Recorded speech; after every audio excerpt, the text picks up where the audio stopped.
नमस्ते दोस्तों, कैसे हैं आप लोग। Welcome back to my channel. दोस्तों, जैसा कि आपको मालूम है कि बजट 2020-21 में सीनियर सिटीजन के लिए जो स्पेसिफाइड सीनियर सिटीजन है, मतलब 75 साल एंड अबव, उनके लिए एक रिलीफ लेके आई थी गवर्नमेंट कि उनको रिटर्न फाइल करने की जरूरत नहीं है, उन्हें एग्जम्प्ट कर दिया गया था। तो आइए दोस्तों, आज हम जानते हैं इसके सारे कंडीशंस के बारे में, क्या क्या कंडीशंस फुलफिल होगी तो एक सीनियर सिटीजन को जो 75 साल एंड अबव है उनको अपनी रिटर्न फाइल नहीं करनी है। तो आइए दोस्तों, शुरू करते हैं। दोस्तों, सबसे पहली बात आप ये जान लीजिए कि अगर आपकी इनकम 2.5 लाख से ज्यादा है तो आपको अपनी रिटर्न फाइल करनी है। ये कौन सा सेक्शन बोलता है? 139(1), जो इनकम टैक्स का रिटर्न फाइलिंग का सेक्शन है, जो ये कहता है कि अगर आपकी इनकम नॉट टैक्सेबल इनकम से ज्यादा है तो आपको अपनी रिटर्न फाइल करनी है। तो अब इस बजट में जो सीनियर सिटीजन थे, कंप्लायंस ईज करने के लिए गवर्नमेंट ने बोला कि आपको रिटर्न फाइल करने की जरूरत नहीं है, लेकिन कुछ कंडीशंस हैं। वो कंडीशंस क्या क्या हैं? सबसे पहला तो आप स्पेसिफाइड सीनियर सिटीजन होने चाहिए, मतलब ड्यूरिंग द प्रीवियस ईयर आपकी एज 75 साल या उससे ज्यादा होनी चाहिए। दूसरी बात, आपकी पेंशन के अलावा कोई और इनकम नहीं होनी चाहिए, और वो जो पेंशन क्रेडिट होनी चाहिए वो एक स्पेसिफाइड बैंक में होनी चाहिए। अब स्पेसिफाइड बैंक कौन सी होगी? तो गवर्नमेंट इसके लिए नोटिफिकेशन लेके आएगी, कुछ बैंकों को ये स्पेसिफाइड बैंक बनाएगी इस पर्पस के लिए।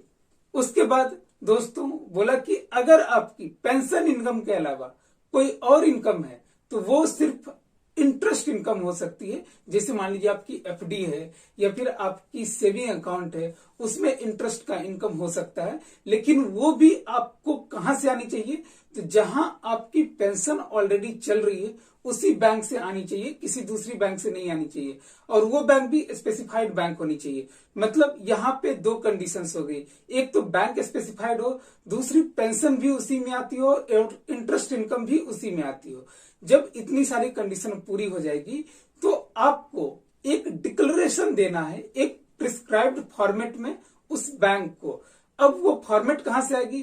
तो वो भी government in the due course वो लेके आएगी फॉर्मेट, जो जिसमें डिक्लेरेशन देना है आपको। ये फॉर्मेट आपकी स्पेसिफाइड बैंक जो है जहां आपकी पेंशन आती है, मान लीजिए आपकी pension union bank of India में है और यूनियन बैंक ऑफ इंडिया को एक स्पेसिफाइड बैंक बना दिया गया है गवर्नमेंट के द्वारा, तो आप यूनियन बैंक के किसी भी ब्रांच में जाके आप वो प्रिस्क्राइब्ड फॉर्मेट जो है उसको आप ले सकते हैं।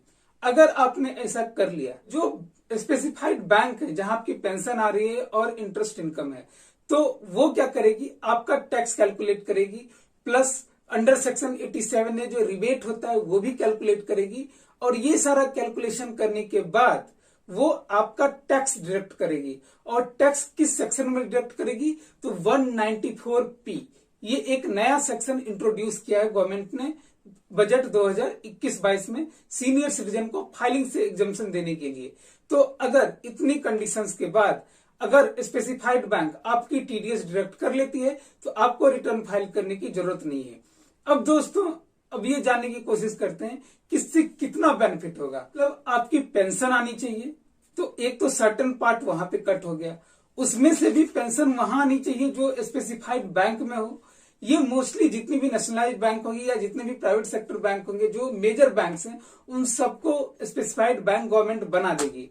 तो कहीं भी आपकी पेंशन आ रही हो, अनलेस अनटिल कोई कोऑपरेटिव बैंक नहीं हो या फिर सहकारी बैंक नहीं हो, तो आपकी बैंक स्पेसिफाइड बैंक होगी। और तीसरी बात कि आपकी जो इसके अलावा जो इनकम है वो सिर्फ इंटरेस्ट इनकम है। कोई भी और इनकम है, जैसे मान लीजिए रेंटल इनकम है या फिर आपकी इंटरेस्ट इनकम किसी और बैंक से भी है, तो भी ये सेक्शन आपके लिए एप्लीकेबल नहीं होगा और आपको रिटर्न फाइल करनी पड़ेगी। तो इतने सारे कंडीशंस के बाद आपको रिटर्न फाइल करने की जरूरत नहीं है।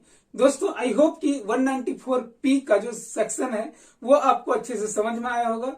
तो मिलते हैं दोस्तों फिर से आपसे एक नई वीडियो के साथ, तब तक के लिए मेरी तीसरा signing off. Thank you so much.